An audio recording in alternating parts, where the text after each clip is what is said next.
কিছু কথা আছে যেগুলো বুঝতে আমাদের লাইফে অনেক বেশি সময় লেগে যায়, আবার চাইলে আমরা খুব অল্প সময়ের মধ্যেও এগুলো আয়ত্ত করে নিজের জীবনের পরিবর্তন ঘটাতে পারি।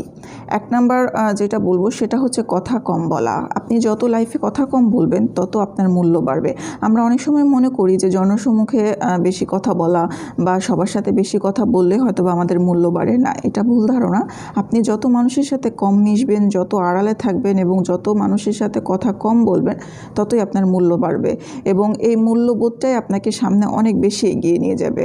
এরপরে বলবো কোনো কিছুই ব্যক্তিগতভাবে নেবেন না। লাইফে অনেক কিছুই আসবে, লাইফে সমস্যা আসবে যাবে, আশপাশের মানুষের সমস্যা হবে বা বিভিন্ন বিষয় হয় না যে আমরা পরিবারের কোনো একটা সমস্যার সাথে নিজেকে এমনভাবে জড়িয়ে ফেলি যে আমাদের লাইফটা তখন দুর্বিষহ হয়ে যায়।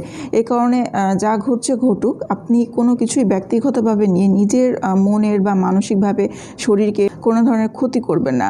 আপনি যা হচ্ছে হোক এই মাইন্ডটা নিয়ে যদি চলতে পারেন তাহলে দেখবেন যে আপনি লাইফে অনেক ভালো থাকবেন। তারপরে 3 নাম্বার বলবো সমস্যা লাইফে আসবে যাবে, সমস্যা থাকবেই। আপনি যেইখানেই থাকেন, যে অবস্থায় থাকেন, আল্লাহ তাআলা আপনাকে সবসময় পরীক্ষার মধ্যে রাখবে।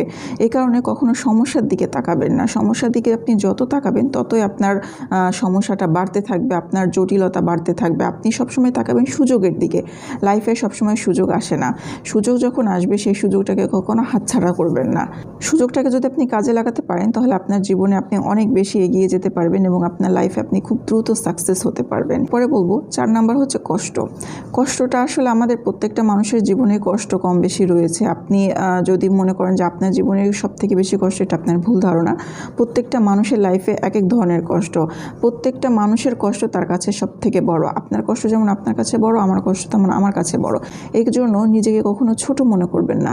কষ্টের সাথেই রয়েছে স্বস্তি, এটা কিন্তু আমাদের ইসলামেই বলা হয়েছে। এই কারণে এই সময় আপনার সবথেকে উচিত হবে ধৈর্য ধারণ করা, আল্লাহ তাআলার উপর তাওয়াক্কুল করা। একদিন বুঝবেন যে এই কষ্টের কারণে আপনি অনেক বেশি সংগ্রামী হয়েছেন এবং আজ আপনি সফল হয়েছেন। এই সফলতার পিছনেই ছিল আপনার কষ্টগুলো। কষ্ট মানুষকে সংগ্রামী বানায় এবং সামনে আগানোর জন্য পিছন থেকে ঠেলতে থাকে। আমরা বুঝি না, আমরা মনে করি কষ্ট পেলেই মনে হয় যে জীবনটা শেষ হয়ে গেল। আসলে এরকম কিছুই না।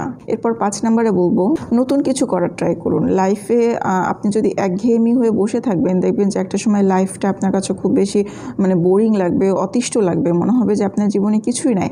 এই কারণে জীবনটাকে সামনে আগানোর জন্য, ভালো কিছু করার জন্য আপনাকে অবশ্যই পরিশ্রমী হতে হবে। এরপরে বলবো নতুন কিছু করুন। লাইফে আসলে আপনি যদি একঘেয়েমিভাবে লাইফটা কাটান বা একঘেয়েমি জীবনযাপন করেন তাহলে দেখবেন যে আপনার লাইফটা দুর্বিষহ লাগছে, আপনার ভালো লাগছে না, বা আপনি যদি নতুন কিছু করতে না পারেন আপনার নিজেকে ব্যর্থ মনে হবে। তাই বলবো সবসময় নিজেকে আল্লাহ তাআলার দিকে সঁপে দিবেন এবং নতুন কিছু করার চেষ্টা করবেন। আর ফলাফলের জন্য আল্লাহ তাআলার উপর ভরসা করুন এবং সর্বোচ্চ চেষ্টা করুন। ফলাফল দেওয়ার মালিক আল্লাহ, আপনি শুধু চেষ্টাটা করুন। আল্লাহ আমাদের চেষ্টাটাই শুধু দেখতে চাই।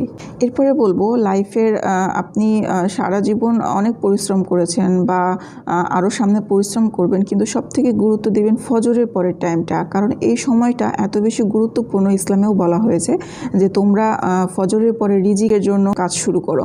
তো আপনার সবসময় প্রাধান্য দেওয়া উচিত ফজরের সময়টা। আপনি যাই করেন না কেন ফজরের সময় ঘুমাবেন না। এই ফজরের সময় ঘুমটা আমাদের লাইফের জন্য অনেক বেশি ক্ষতিকর। এই কারণে প্রত্যেকটা কাজ, প্রত্যেকটা নিয়াত সব কিছু শুরু করুন ফজরের দিকে।